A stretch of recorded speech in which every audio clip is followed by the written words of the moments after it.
Bien, vamos a comenzar nuestra clase de la carta a los tesalonicenses. ¿Okay? Voy a iniciar en el verso 12. Primera Tesalonicenses 2:11, ¿ok? 2:11 y 12, ahí voy a iniciar. Dice ahí: así como también sabéis de qué modo, como el Padre a sus hijos, exhortábamos y consolábamos a cada uno de vosotros, y os encargábamos que anduvieseis como es digno de Dios, que os llamó a su reino y gloria. Traducción viviente. Y saben que tratábamos a cada uno como un padre trata a sus propios hijos. Les rogamos, los alentamos y les aconsejamos que lleven una vida que Dios considere digna, pues Él los llamó para que tengan parte en su reino y gloria. Pablo, aquí en estos versos, donde el contexto es que él está defendiendo su apostolado porque lo atacaban de que él no era apóstol, y es por varias razones que ellos sacan, pero Pablo da algunos argumentos del por qué él sí es apóstol. Pero más que nada, lo que él trata de puntualizar, y quiero que vean, hermanos, aquí, es que trata de puntualizar el amor que tiene por los hermanos tesalonicenses. Y una de las partes en donde se muestra el amor hacia la iglesia es cuando se le da instrucción. Recuerden lo que dice el proverbio: el que a su hijo no reprende, a su hijo aborrece. Y parte no se refiere el proverbio solamente a pegarles o a corregirlos en un punto de físico, sino también se refiere al punto de la instrucción. Cuando nosotros dejamos que nuestros hijos hagan lo que quieran, sin decirles los límites o sin decirles qué es lo que va a ocurrir, los estamos aborreciendo. Que yo he escuchado a muchos padres que dicen: es que yo trato a mi hijo como me hubiera gustado que me trataran, ¿no? Y muchas veces pensamos que tratar a nuestro hijo bien es que no le digamos nada, él sabe lo que hace. Y también he escuchado muchas madres que sus hijos andan mal, de verdad mal, y dicen las mamás: es que mi hijo es bueno, solamente que pues bueno, está pasando una etapa de rebeldía. A los 30, a los 25 años está pasando una etapa de rebeldía, pero dice, pero él no es malo, él no es malo. Entonces, Pablo les dice aquí que él los trató como un padre espiritual. Pero no solamente eso, los trató como un maestro y un motivador personal. Y esto Pablo lo hizo en 3 acciones. ¿Okay? Lo hizo en 3 acciones. Número 1, los exhortó. Recuerden que dijimos en la introducción que exhortar no solamente significa regañar, también significa invitar, significa alentar a hacer algo, orar por ellos. También eso significa exhortar, no solamente significa que siempre los estuviese regañando o diciéndoles lo mal que hacían. No, también exhortar habla de animarlos. ¿Ok? Lo que significa también exhortar es estar al lado de alguien. Una de las cosas que tenemos que saber como adultos es que nuestros hijos van a fallar. Yo siento que la palabra no correcta no es decir es algo natural, pero vamos a decirlo así, es algo que va a pasar, que la mayoría de los hombres aprenden de sus errores. Recuerden que la experiencia es la hija de las malas decisiones. Y nuestros hijos van a tomar malas decisiones. ¿Por qué? Porque son humanos. Porque generalmente una decisión mal tomada es porque tenemos poca información de lo que queremos hacer. Y es obvio que cuando son jóvenes tienen muy poca información. Otra cosa por la cual fallamos o tomamos una mala decisión es la necedad también. Es decir, que le creemos más al sentimiento que a la razón. Entonces tenemos que estar conscientes de eso. Y Pablo estaba consciente que los hermanos tesalonicenses iban a fallar, pero él estaba como un padre al lado de su hijo que cuando cayese lo levantaría. Así estaba Pablo. Otra cosa por la cual él mostraba su amor o apoyó a esta iglesia es porque los consolaba. Aquí la palabra consolaba significa relacionarse cerca. Significa animarlos. Esto nos habla que Pablo les ayudó para crecer espiritualmente a causa de la abundancia de obstáculos.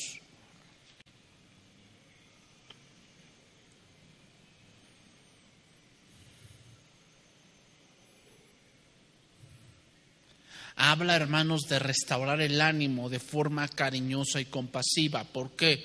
Porque cuando un hermano muchas veces falla y se arrepiente y tiene ese peso en su vida de que falló, muchas veces se sienten los peores y los más miserables.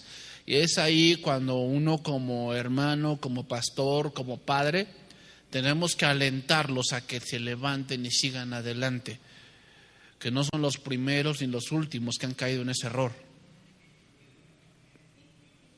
Pero ojo, el ánimo viene cuando alguien se arrepiente. Cuando alguien no se arrepiente, lo que viene para él es la vara. Recuerda lo que dice el proverbio: la vara para la espalda del necio. ¿Quién es un necio? Aquel que ha cometido un error y persiste en el mismo. Recuerden, Samuel no consoló a Saúl, sino más bien le dio de varazos. Se le dijo: sí, qué marido de ovejas es este que oigo. O es que como tú no venías, yo hice el sacrificio antes, porque tú no venías como estaba estipulado. Y Samuel no le dice: ay, tienes razón, no, sí, pues hiciste bien, Saúl. No, le dijo: locamente has hecho. En otra traducción dice: qué tontería dices. O sea, ¿te das cuenta? O sea, cuando alguien no se arrepiente, viene la vara. La gran diferencia con David. David dijo: es que pequé contra Jehová. Y Natán le dijo: Dios también ha remitido tu pecado, no morirás. Ese es el consuelo. O sea, como se arrepintió David, Natán le da un consuelo diciéndole: no vas a morir. No vas a morir. O sea, Dios te ha perdonado porque te has arrepentido. Ya, esa es la gran diferencia. El consuelo va a venir, hermanos, cuando alguien se arrepiente. Si no se arrepiente, entonces no va a venir el consuelo. Lo que viene a él es la vara. ¿Ok? Y otro tercer punto donde se ve el amor de Pablo a los tesalonicenses es el encargo. Significa, aquí la palabra griega es martureo, que significa ser testigo, mártir, encargarles algo. ¿Qué les encargaban? Que se comportaran de una manera digna. ¿Qué significa esto, hermanos, de comportarse de una manera digna? Significa que es ver o estar atentos a los principios de Dios. Eso es lo que se les encarga. O sea, vivir de una manera digna no significa que tú vivas de una manera que no falles. Eso no significa.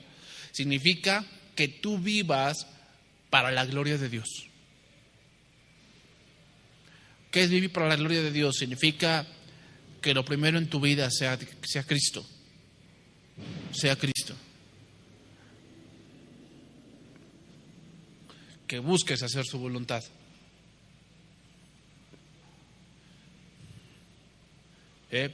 Primera Tesalonicenses 2:12. Y os encargamos que anduvieseis como es digno de Dios, que os llamó a su reino y gloria. Pregunta: ¿cuál será el deseo de todo padre con su hijo? O sea, si tú lo mandas a la escuela, ¿cuál es tu deseo? Pues que termine, que aprenda, ¿verdad? ¿Qué pasa cuando eso no pasa? Te sientes decepcionado. A eso es lo que se refiere Pablo. Pablo lo que quería es que los tesalonicenses crecieran, que los tesalonicenses tuviesen visión, sabiduría, madurez en su vida cristiana. Malaquías 1:6 dice: el hijo honra al padre y el siervo a su señor. Si pues yo soy padre, ¿dónde está mi honra? Y si yo soy señor, ¿dónde está mi temor? Dice Jehová de los ejércitos. A vosotros, oh sacerdotes, que menospreciáis mi nombre y decís: ¿en qué hemos menospreciado tu nombre? Esa palabra menospreciar en el hebreo significa dar la espalda. Dar la espalda. Eso es lo que hace un hijo cuando oye el consejo y lo tira a la basura. O sea, no me importa lo que diga mi padre ya está abuelito, él es del año de las cavernas, él no sabe lo que yo vivo, él nunca manejó un celular y por eso ahorita me critica porque él no sabe. Eso es dar la espalda. Y por eso dice que la vara para la espalda, ¿verdad? En que ofrecéis sobre mi altar pan inmundo y dijisteis: ¿en qué te hemos deshonrado? En que pensáis que la mesa de Jehová es despreciable. Aquí cuando se refiere a la mesa de Jehová tiene dos implicaciones. Número uno, tiene la implicación del servicio. Fíjate lo que ya pensaban los sacerdotes. Pensaban que el servicio que daban a Dios era un pesar. Ya no era algo que hacían con amor, era algo que hacían por obligación. Hay un peligro muy latente allí, hermanos, Hay un peligro muy latente y estos versos o estas palabras son muy, muy actuales. ¿Por qué? Porque hoy en día hay muchos que lo hacen por obligación. Van a la iglesia por obligación. Hacen lo que hacen por obligación. A muchos, podemos decirlo así, son cristianos por obligación, pero no por convicción. Siempre que vas a servir a Dios tienes que preguntarte por qué lo haces. ¿Por qué lo haces? Porque créeme, hermano, eso es lo que Samuel dijo a Saúl. ¿Se complace Dios de los animales engordados en que se obedezca la palabra de Jehová? ¿De qué se complacerá más? ¿De que tú hagas y vengas en la mañana o que de tu corazón esté humillado ante Él? ¿Verdad? No nos damos cuenta de eso. Muchas veces como seres humanos nos basamos mucho en lo que hacemos y no el cómo lo hacemos. A ver, yo te hago una pregunta. ¿Por qué crees que a las mujeres les gusta mucho esa religión del musulmanismo? Tú sabes que esa religión está siendo casi la segunda más grande del mundo, los musulmanes. Y una de las cosas que tiene esa religión es que las mujeres son mal vistas. O sea, porque la mujer tiene que ir detrás del hombre, ella no puede ir a su par. Como hoy lo vemos que las parejitas van así agarrados de las manos y van los dos así. No, con los musulmanes ella va atrás. Otra cosa, una mujer no puede ver a los ojos al hombre. Eso es una falta de respeto, porque ella es inferior. Pero hay mujeres que les gusta esta religión. Les gusta. ¿Por qué? La pregunta es ¿por qué si las maltratan? La respuesta es porque entre más sacrificios externos tenga una religión, más al hombre le gusta practicarla. ¿Por qué? Porque la carne le gusta eso. La carne le gusta eso. Ahorita que salió este punto de la secta, de la luz del mundo, porque es una secta, no es iglesia evangélica ni cristiana, no es nada. Es una secta. Y tú sabes que sucede esto en Guadalajara y todo lo que hay alrededor es como una colonia que tiene nombres sus calles así de Jerusalén, Belén, cosas así. Pero es increíble que para que tú puedas pertenecer a esa membresía te piden ciertos requisitos. Por decir, no maquillaje, no aretes, no collares, no vestido de varón. Tienes que vivir en la zona aledaña a la torre esa que tienen ahí, que es la Torre de Babel, me imagino. Pero imagínate las cosas y la gente, o sea, son 35,000, 100,000 personas. ¿Por qué? Tú dices, ¿por qué? Si todo lo que les piden, porque a la carne le gusta eso. La carne le gusta pensar que hace algo por su salvación. Por eso les gusta este tipo de religiones. Entonces, hermanos, siempre te debes de preguntar, no es qué es lo que hago, sino cómo lo hago. Saúl hizo cosas que Dios le dijo, pero no se dio cuenta de cómo las hizo. Y ahí fue el error de Saúl. Ese fue el error de Saúl. Y el error de muchos otros, que sí están en la iglesia, están muy activos, pero tal vez su corazón no está activo. ¿Qué le recriminó Dios a Éfeso? O sea, le dijo, yo conozco tus obras, que sabes identificar a los falsos, ¿verdad? O sea, era una iglesia muy estudiosa, tenía buena doctrina, sabes identificar a los falsos apóstoles, pero tengo algo contra ti, que has dejado tu primer amor. O sea, ¿te das cuenta? O sea, haces las cosas, pero ya tu corazón no está conmigo. Dice, arrepiéntete y haz las primeras obras, si no, vendré pronto a ti y quitaré el candelero. O sea, lo que estaban haciendo era muy grave. O sea, estaban muy activos, pero el corazón estaba en otro lado. Ese es el problema, yo siento que de muchos de la iglesia de hoy. Están muy activos en la iglesia, muy, muy activos. Incluso hay pastores que están, sí, de tiempo completo y se la pasan dentro de la iglesia, pero su corazón no está ahí. Esto es algo muy grave. Versículo 8 dice, y cuando ofrecéis el animal ciego para el sacrificio, ¿no es malo? Asimismo, cuando ofrecéis el cojo o el enfermo, ¿no es malo? Preséntalo pues a tu príncipe, ¿acaso se agradará de ti? ¿O le serás acepto? Dice Jehová de los ejércitos. Lo que está diciendo aquí, en pocas palabras, es esto. Para lo terrenal, y cuando se trata de tu jefe, te esfuerzas demasiado. ¿Ah? Cuando se trata de tu trabajo secular, te esfuerzas demasiado. Pero cuando se trata de mí, lo haces a la y se va. Y es verdad, hermanos. Es que allí en mi trabajo, allá sí me pagan. Y aquí no me paga nadie. ¿Estás seguro? ¿Quién es el que le da el dinero a tu jefe para que te pague? Eso no lo vemos. Cuando no ponemos el corazón en las cosas de Dios, hermanos, empezamos a ver el punto de ganancia-beneficio. Esfuerzo-ganancia, ¿verdad? ¿Cuánto me esfuerzo aquí? Ay, pero yo no saco nada de aquí. Entonces le das a Dios lo cojo, lo ciego. Por eso dice, preséntaselo a tu príncipe. O sea, si así hicieras en tu trabajo allá afuera, ¿tu jefe te lo aceptaría que hicieras las cosas así? ¿De mala gana?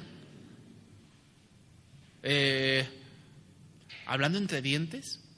No más porque soy cristiano. ¿Crees que te aceptaría eso tu jefe? Entonces, ¿por qué piensas que Dios te lo acepta? Eso es lo que está diciendo. Vete, y eso es actual. O sea, te lo está diciendo los sacerdotes allí. Dice, ahora pues, orad por el favor de Dios para que tenga piedad de nosotros. Pero ¿cómo podéis agradarle si hacéis estas cosas? Dice Jehová de los ejércitos. Dice, ¿quién también hay de vosotros que cierre las puertas o alumbre mi altar de balde?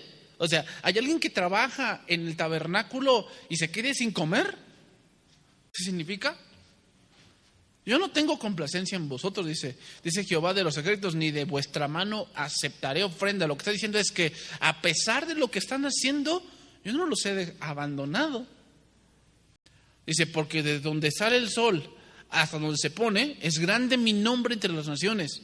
Y en todo lugar se ofrece a mi nombre incienso y ofrenda limpia, porque grande es mi nombre entre las naciones, dice Jehová de los ejércitos. Otra cosa que empieza a pasar cuando no ponemos el corazón en las cosas, empezamos a pensar que somos indispensables. Por eso te dice eso. O sea, a ver, no solamente aquí se sacrifica. Grande es mi nombre en toda la tierra. Y hay otros lugares que hacen cosas mejores que lo que ustedes están haciendo. Eso es lo que está diciendo ahí. Grande es mi nombre en toda la tierra. O sea, no son indispensables. Si ustedes se van, vendrán otros.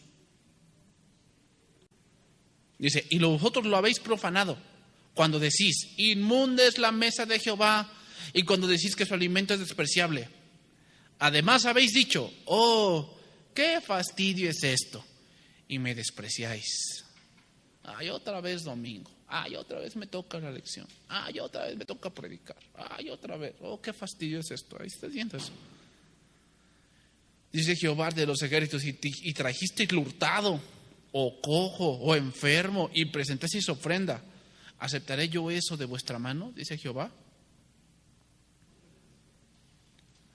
¿Qué significa eso? Algo que dijo un pastor, y yo creo que es importante. Una de las cosas que debemos sacar del corazón de las gentes no es sacarlos de la pobreza material, es sacarlos de la pobreza del corazón. ¿Y sabes cómo se ve que alguien tiene pobreza en el corazón? Cuando piensa que él le tienen que dar. Es como aquel, ¿no? Y puso este ejemplo y creo que es muy claro. Dice, está la gente allá afuera, ¿no? Está así con una monedita. Deme una moneda, por favor. Ya le das la moneda. Ya, y vamos a poner así, juntó 200 pesos de limosna. Y tiene 200 pesos. Y ahora dice, ay, tengo hambre. Y te agarra a ti en el Subway, ¿no? Estás comiendo ahí tu Subway. Y llega contigo y te dice, ¿se va a comer eso? Tiene 200 pesos. Tiene 200 pesos. Pero como él cree que ¿qué? Que todos le tienen que dar. Él no tiene que dar. Le tienen que dar. Eso significa eso. Trajiste lo hurtado, lo cojo, lo enfermo. Significa, vienes con un corazón de que Dios me tiene que dar. Dios me tiene que dar. Porque un enfermo es, ay, sánenme. Un cojo es, ayúdenme, ayúdenme.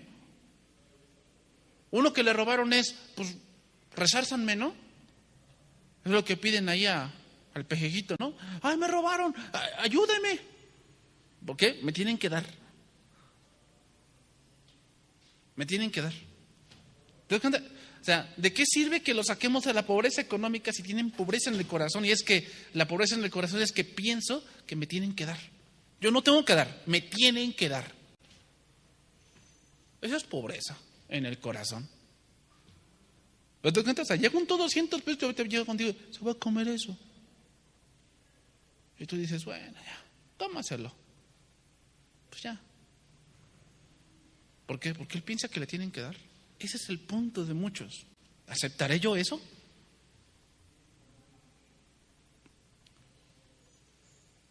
Maldito el que engaña, el que teniendo machos en su rebaño promete y sacrifica a Jehová lo dañado. ¿Verdad? Señor, ¿te vas a comer eso? Bueno, tú tienes, pero ¿te vas a comer eso? Porque piensas que tú tienes que recibir. O sea, porque yo soy gran rey.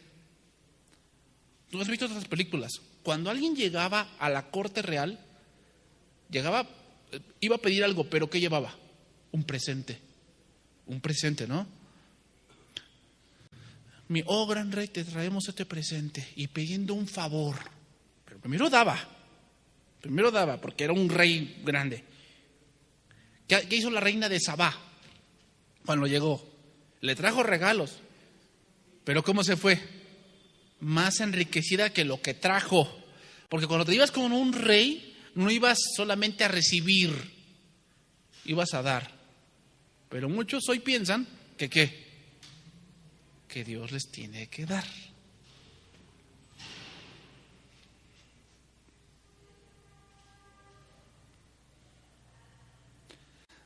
Voy a leer ese verso, versículo 13, en la versión Martín Nieto.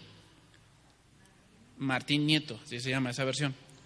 Dice, andáis diciendo, fíjate cómo lo dice, andáis diciendo, o sea que no solamente se lo quedaban aquí, sino que andaban diciendo por otros lados, ¡Qué aburrimiento! ¡Qué aburrimiento! Y me despreciáis, dice el Señor Todopoderoso, trayendo la res robada, coja, enferma, presentándomela como ofrenda.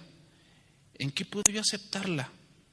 Maldito el tramposo, que teniendo en su rebaño un macho perfecto, hace una promesa y ofrece al Señor un sacrificio, otro defectuoso. Si yo soy un gran rey, dice el Señor Dios Todopoderoso, y mi nombre es temible entre todas las naciones. Ese es andar como es digno, hermanos. Ese es andar como es digno, porque estamos en ese punto. Pero andar como es digno no es algo sencillo, o que se logre de la noche a la mañana, sino que es un proceso de disciplina, de exhortación, de ánimo, de alegría, de prueba, de lágrimas. O sea, no es de que hoy me convertí y ando digno, no. Hay muchas luchas que debemos librar. Pero al final, hermanos, de haber pasado todo ello, tendremos un fruto muy agradable que podremos decir valió la pena. Valió la pena. Seguimos adelante, 1 Tesalonicenses 2:13. Por lo cual también nosotros sin cesar damos gracias a Dios, de que cuando recibisteis la palabra de Dios que oísteis de nosotros, la recibisteis no como palabra de hombres, sino según es en verdad la palabra de Dios, la cual actúa en vosotros los creyentes. Lenguaje actual. Además, siempre damos gracias a Dios porque al llevarles su mensaje, ustedes lo aceptaron como si lo recibieran de parte de Dios y no de un ser humano. Y es verdad, ese mensaje es de Dios y hace que los que confían en Él cambien su manera de vivir. ¿Por qué da gracias por esto, Pablo? La razón es porque ya había algunos que dudaban de la predicación de Pablo y lo ponían en tela de juicio. Pero cuando los tesalonicenses recibieron el Evangelio como la palabra de Dios, daban evidencia que Pablo predicaba la verdad. Por eso dice, doy gracias a Dios que ustedes recibieron y por ustedes otros van a ser convencidos. Además, aquí voy a decir algo que es importante, que yo leí en un documento. Dice esto. La iglesia no está para cambiar a la gente. ¿A qué me refiero? Los padres así piensan, ¿no? Voy a llevar a mi hijo a la iglesia para que me lo exhorten, para que me lo cambien. Luego, muchas veces están los matrimonios y a mí me ha pasado que estoy predicando y estoy tocando algún punto del matrimonio y el esposo le hace a la esposa. Hace como que estoy oyendo lo que está diciendo el pastor, aguas, y piensa que eso la va a cambiar. Y la iglesia no es para eso, hermanos. La iglesia no es para eso. Tampoco la iglesia es para que eduquen a tus hijos. Que a veces pensamos así, ¿va? Por eso te llevo a la escuela dominical. Por eso te llevo a la iglesia infantil para que te eduquen, para que te enseñen la Biblia. No, la iglesia no es para eso. La iglesia es para adorar a Dios. ¿Y para qué? Para que escuchemos el Evangelio. Pero la iglesia no está para educar a tus hijos, ni la escuela, La educación se da en casa. Por eso yo se los dije allá en Apizaco. Con esto que se está viniendo ahora de los uniformes, ¿va? Que ya, pues, como el niño se quiera sentir. No, pues yo me siento así, entonces me hice con una falda, ¿no? Porque yo me siento así. ¿Qué vamos a hacer cuando los hijos lleguen a tu casa y te digan, es que mamá, en la escuela me están enseñando que la familia ya no es mamá y papá? Ya no es así. Las familias también pueden ser así, así, así. ¿Qué vamos a hacer? Y yo se los dije a los de Apizaco, le digo, si ustedes no pueden con la evolución, que no pueden explicarle a sus hijos que no vienen del chango, ¿cómo vas a combatir eso? No es en la iglesia, es en tu casa. Porque la iglesia no es para eso.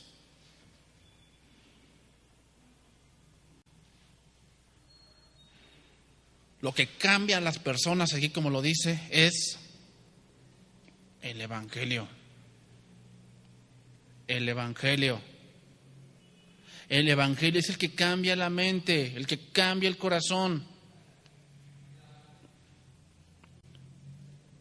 Y aquí podemos ver otro punto, hermanos, y es que ¿qué es lo que hacen los falsos profetas? Ponen en tela de juicio lo que la palabra dice.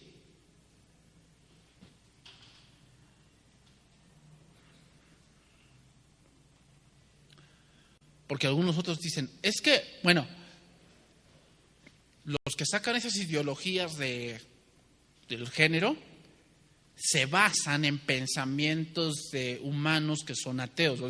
De hecho, la ideología de género es gnosticismo. Es gnosticismo. ¿Por qué? Porque los gnósticos se creen con un pensamiento elevado.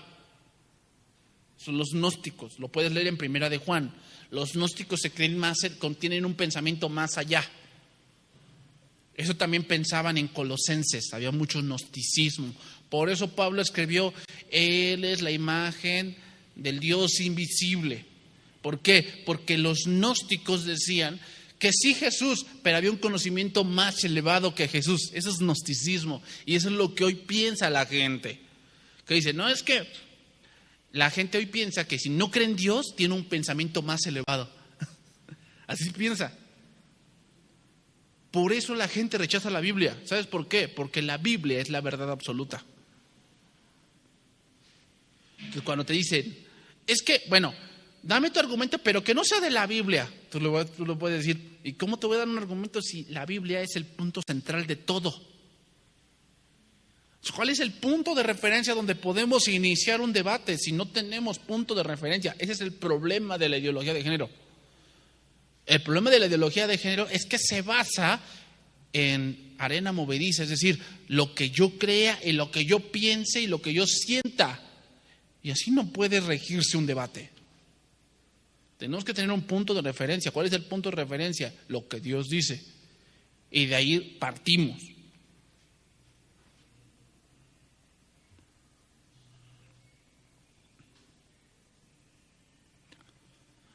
Entonces el problema con ese tipo de argumentos es que pues dicen, pues como tú te sientas mejor, o sea, como tú te sientas libre, pues si yo siento que esta píldora de veneno es vitamina, pues es lo que yo creo. Sí, pero esa no es la verdad, porque la verdad es lo que se asemeja a la realidad, y esa no es la realidad. Entonces, yo creo que yo soy una jirafa. Pues qué bueno. Pero eso no es la verdad, ¿o sí? Aunque tú lo creas mucho. ¿Te das cuenta? Es que yo me creo. Estoy atrapado en el cuerpo de un hombre. Pues es lo que tú crees. Pues esa es la verdad. ¿No? ¿No? Se basa en tus sentidos, vamos a llegar al punto, hermanos, vamos a llegar al punto de que ya va a existir o ya existe el género de ambos. O sea, hoy el lunes me levanté sintiendo que soy mujer. Y el martes me levanté sintiendo que soy hombre. Y el miércoles me levanté sintiendo que no soy nada. Ese es el problema. Vamos a llegar allí, a lo absurdo. A lo absurdo.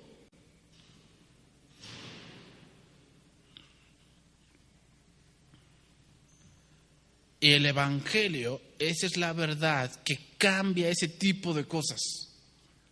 Es el Evangelio, hermanos. No la iglesia, el Evangelio. Porque el Evangelio es poder de Dios.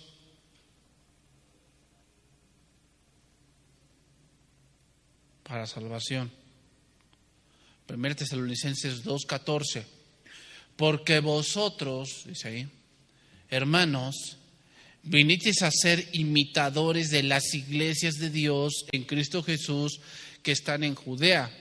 pues habéis padecido de los que vuestra propia nación, las mismas cosas que en ellas padecieron de los judíos. Traducción viviente. Y luego, amados hermanos, sufrieron persecución por parte de sus propios compatriotas.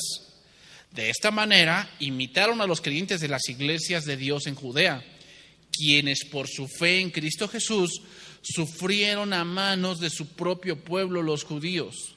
Veamos cómo Pablo ve a la iglesia como una sola, da una afectuosa admiración hacia las iglesias de Judea, y Pablo por un tiempo fue perseguidor de esas iglesias. Y nadie mejor que Pablo sabía el sufrimiento que los cristianos padecían o experimentaban por causa de alguien que los perseguía. Pablo lo sabía muy bien. Y los tesalonicenses vivían algo parecido. Y por esto Pablo los alaba y los anima a que sigan en el Evangelio. Hermanos, el sufrir es una marca de identidad del verdadero discípulo de Cristo. El sufrir es una marca de identidad del verdadero discípulo de Cristo.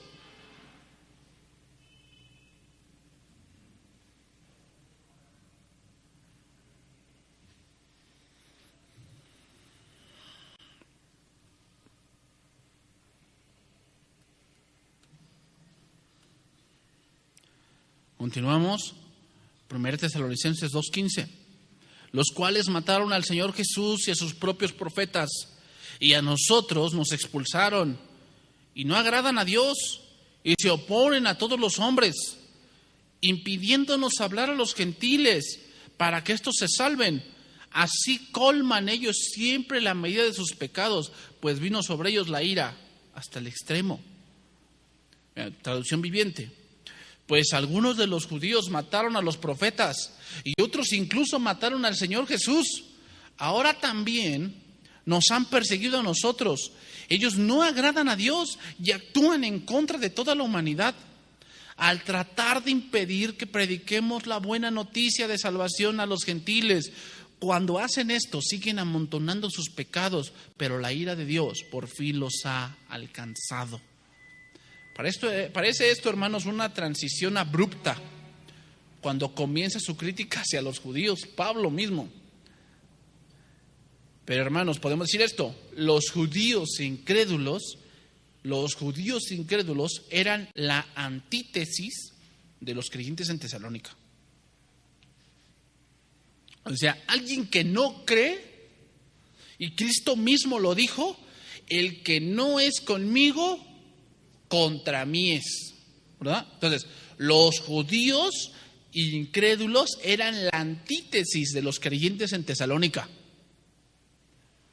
Y aquí hay de dos, hermanos: o crees o estás en contra de.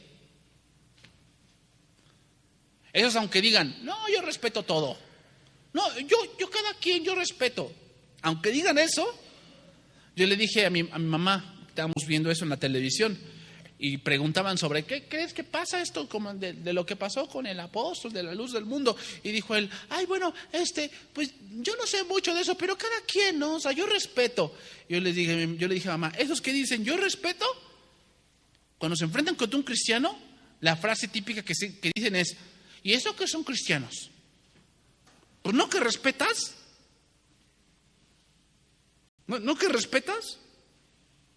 ¿Dónde está tu respeto? ¿Por qué? Porque o estás con Dios o estás en contra de, aunque digas, yo respeto todo. Es algo inusual, hermanos, que Pablo habla así de los judíos. Es algo inusual. Porque casi siempre se refiere a ellos como que son el pueblo escogido de Dios. Por decir, en Romanos 9 dice, verdad digo en Cristo, no miento, y mi conciencia me da testimonio del Espíritu Santo, que tengo gran tristeza y continuo dolor en mi corazón, porque dice, ellos mismos eran anatema, separado de Cristo por amor a mis hermanos. Ya está hablando aquí de los judíos, mis parientes según la carne, que son los israelitas. Y aquí dice que ellos amontonan sus pecados por estar en contra de. Y Pablo lo dice así, o sea, los judíos al oponerse al evangelio demostraban que no creían en Dios, aunque fuesen muy celosos de la ley.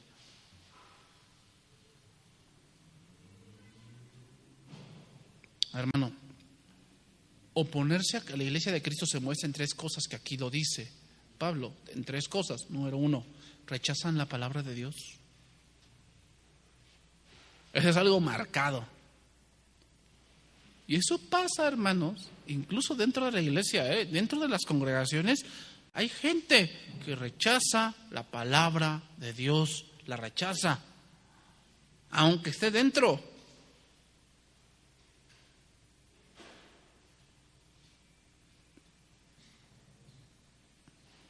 Una vez me tocó, recuerdo un relato, un campamento, me acuerdo que estaba platicando o estaba predicando el pastor ahí en ese campamento recuerdo que estaba hablando sobre la culpabilidad humana y bajó esa enseñanza de la culpabilidad humana a las relaciones humanas, en este caso la amistad. O sea, dijo, no queremos a veces tener una buena amistad, pero a veces la amistad se ve manchada por esa parte que tenemos. ¿Cuál? Pecado en nuestros miembros. O sea, no podemos tener una amistad o una relación plena porque tenemos esa parte y luchamos con eso. ¿Ok? O sea, eso es algo obvio. Entonces, yo escuché un joven de atrás de mí, estaba yo sentado escuchando y estaba un joven atrás de mí, y cada cosa que decía el predicador, él hablaba algo contrario a. Yo por eso no tengo amigos. Yo por eso yo siempre solo. Y tanto hablaba que en un momento, después pasó el campamento ahí era de 4 días. El último día estaba ahí sentado llorando. Dice, es que nadie se junta conmigo. Y yo me acerqué y le dije, pues no que tú podías solo. Pues que te burlabas, ¿no? Pues no que tú podías solo. ¿Sabes qué me hizo recordar? Proverbios 1. ¿Has leído Proverbios 1? Dice, en aquel día yo me reiré de ustedes y clamarán a mí y yo no los escucharé. Por cuanto aborrecieron la misericordia y la sabiduría. O sea, hay gente dentro, incluso en la prédica, que está rechazando la palabra. La está rechazando. ¿Cómo? Yo no creo que sea eso. No, el pastor exagera. No, la pastora está hablando, es que ella está amargada. Es que ella sí se dejó dominar, pero yo no me dejo dominar por nadie, yo soy libre. Otro punto, número 2, otra cosa de donde se ve cómo se refleja que no creen, que están en contra de, impiden el trabajo de los santos. Impiden el trabajo de los santos. Eso es triste, ¿no? Pero a veces entre los mismos creyentes, entre comillas, se ponen tropiezo, ¿no? A mí me pasó una cosa increíble, pero allá nosotros en Apizaco realizamos unas escuelitas de verano que duran una semana para niños. O sea, les enseñábamos cosas de la Biblia y al final, en la clausura, que vengan con sus papás, les pasamos el evangelio. Y pues obviamente empezaron a venir gente de varios lados. Allá en Apizaco también se divide por colonias. Y allá, o sea, de su casa, enfrente, vive mi tía, que también es cristiana, pero ella se congrega en otro lado. Y cuando empezó a ver eso, la gente que venía con sus hijos, les decía a ella, no se congreguen aquí porque aquí tienen falsa doctrina, congréguense con nosotros. Lo triste no es eso, hermanos. Lo triste es que un día yo visité esa iglesia y la gente empezó a ir allí. Pero cuando yo la visité, todo ese trabajo se perdió. ¿Por qué? Porque ellos efectivamente no tienen mucho estudio bíblico. Entonces, una plantita que requiere agua. Si no la riegas, es que se muere. O sea, impiden el trabajo de los santos. Ponen tropiezo. ¿En serio, hermanos? Y otra cosa, lo que vivimos aquí, ¿qué?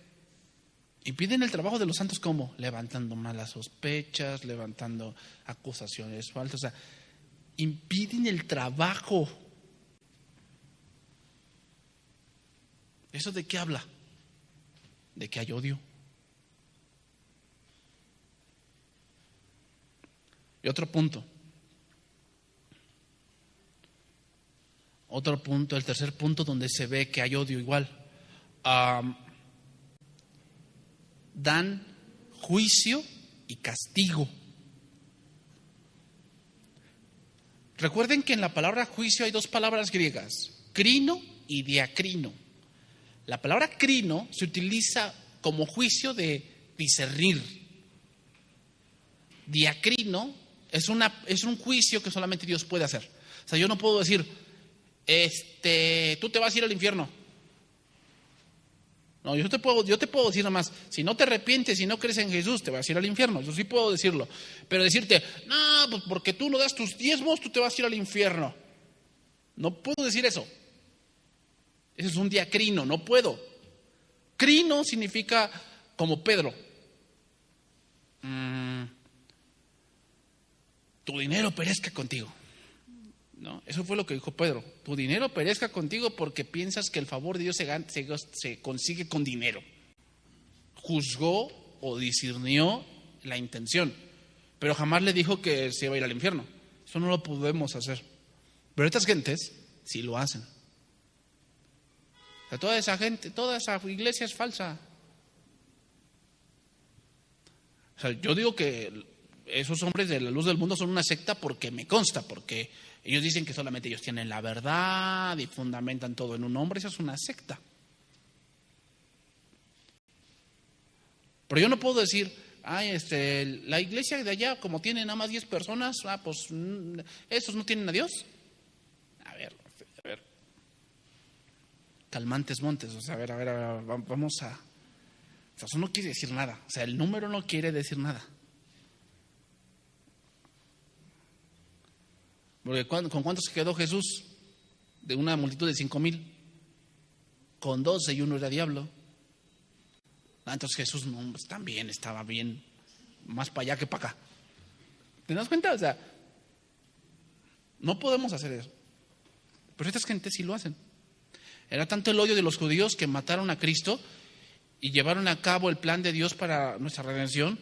Mataron a profetas, instigaron a Pilato, rechazaron a Pablo, mataron a apóstoles.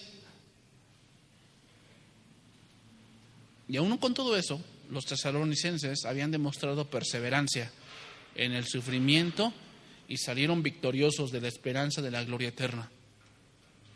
Voy a leer este último pasaje. Mateo 23:13. Dice, lo voy a leer en la versión Martín Nieto. Ay de vosotros, maestros de la ley y fariseos hipócritas, que cerráis el reino de Dios a los hombres. No entráis vosotros, ni dejáis entrar a los que quieren. Ay de vosotros, maestros de la ley y fariseos hipócritas, que recorréis mares y tierras para hacer un prosélito, y cuando llegan a hacerlo, lo hacéis reo del fuego 2 veces más que vosotros. Ay de vosotros, guías de ciegos, que decís, si se jura por el santuario no es nada, pero el que jura por el oro del santuario queda obligado. Necios y ciegos, ¿qué es más, el oro o el santuario que santifica el oro? Pablo tal vez expresa de esta manera de ellos, por cuanto el obstaculizar el evangelio de verdad es un pecado muy grave. Obstaculizar el evangelio es un pecado muy grave.